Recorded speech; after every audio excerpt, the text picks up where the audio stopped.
একটা গাভীকে খাওন দেখতে পারো, আর একটা মানুষ যেদিকে না খাইয়ে মজে যাইতে আছে সেই দিকে কোনো খেয়াল নাই। আমি জানি তুমি তো বলছো আমার যে খিদে লাগলে পেটটার একটু কন্ট্রোল করতে হইবে, পেট তো আমি কন্ট্রোল করিয়ে এলাইছি।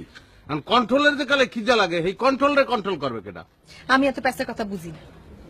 আমি বুঝি যে ঘর জামাই হাত থাকবো কিন্তু জোর থাকবো না, মাথা আছে বুদ্ধি নাই, মুখ থাকবো কিন্তু কোনো শব্দ থাকবো না। এই যে চুপ, একদম চুপ করে ওখানে যাই বসে থাকো। আমার কাজ শেষ হলে তারপর তোমার খাওয়ান দিমু।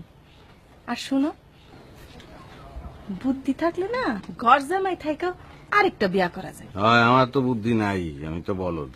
ওই গরুটার আমি একলগেই ফ্যামিলিতে আইছি, আজকে হে খাইয়ে দেয় ননপন হয়েছে, আর আমি দিন দিন হুকাই যাইতে আছি। এই যে নাও ভাত নাও।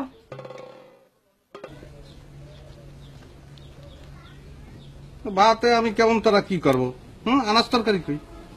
আনাজ তরকারি কি, নুন দিয়া চটকায় ভাত খাই ফেলো। ঘর জামাই যা দিমু মাথা নিচু করে খাই নিবা। নাও। দুনিয়ার সবাই মাথা নিচ করে দিয়েই খায়, মাথা উপর দিকে দিয়ে কেউ খায়? ভাতকে আস্তানের তন পরে না আকাশের তন পরে? একদম চুপ, বেশি বেশি কথা। এই বুলবুলি, তুই জামাইর সাথে খারাপ ব্যবহার করতেছিস কেন? জামাইর কাছে মাপ চা। সরি বলো। আব্বা, তুমি এত কথা কইছো কেন? তুমি কি ভুলে গেছো যে তুমি এই বাড়ির একজন ঘর জামাই? যাও ভিতরে যাও।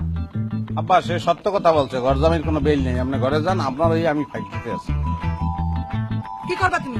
জীবনে অনেক ধৈর্য ধরছি, অনেক সহ্য করছি, মেয়াদ শেষ। ধৈর্য সহ্যের মেয়াদ আর নাই, শেষ। অনেক সহ্য করছি, আজ বান কাটিয়ে গেছে।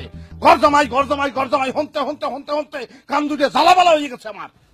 কি কইতে চাও? তুমি কি মনে করছো ঘর জামাই কি? আমি বলতে চাই দুনিয়ায় একটা জামাই যে হাইতে পারা, যে বাহির জামাই ঘরের বাইরে থাকে, সব জামাই ঘরের মধ্যেই থাকে। বাহির জামাই বললে কোনো কথা আছে? সবাই ঘর জামাই। তুমি বড় জোর বলতে পারো যে শ্বশুর জামাই, সেই ক্ষেত্রে আমি ব্যতিক্রম, কারণ আমার শ্বশুরেও ঘর জামাই, আমারে তুমি বলবা শাশুড়ি জামাই। আজকে তো খুব বড় বড় কথা দেখতেছি, মনে হচ্ছে খই ফুটতেছে। হ্যাঁ, খই ফুটবে তো, খালি খই না, খই ফুটবে, মুড়ি ফুটবে, সিরিয়া ফুটবে, বাতাসা ফুটবে, মিঠা ফুটবে, সব ফুটতে থাকবে। কি মনে করছো? হ্যাঁ, ধৈর্যের একটা সীমা আছে। আমি সকল শ্বশুর জামাইয়ের পক্ষ থেকে বলতে চাই, তোমরা কি করো?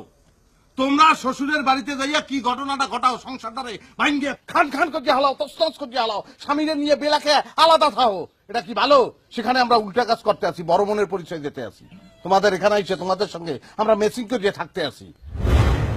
একটা জিনিস মনে রাখবা, মাইয়াকে জন্ম হয় দুই ফির, এক ফির বাপের বাড়ি আর এক ফির স্বামীর বাড়ি। তোর তো জন্ম হয়েছেই এক ফির। তুমি আমার সাথে তুই তো করে করতেছ কেন? তুই করে কইছি তো কম কইছি, তোর তো মারমু এখন। কি? তোর টপ টু বটম শেষ এখন নগদে। আমি তোমার আর ঘর জামাই কম না, এখন থেকে কম আমি শ্বশুর জামাই কম। আমার সারা বাবা তো পাইতেছি, মনে থাকবে? থাকবো। থ্যাংক স্যার, রক্ত চলাচল বন্ধ হয়ে গেছে স্যার।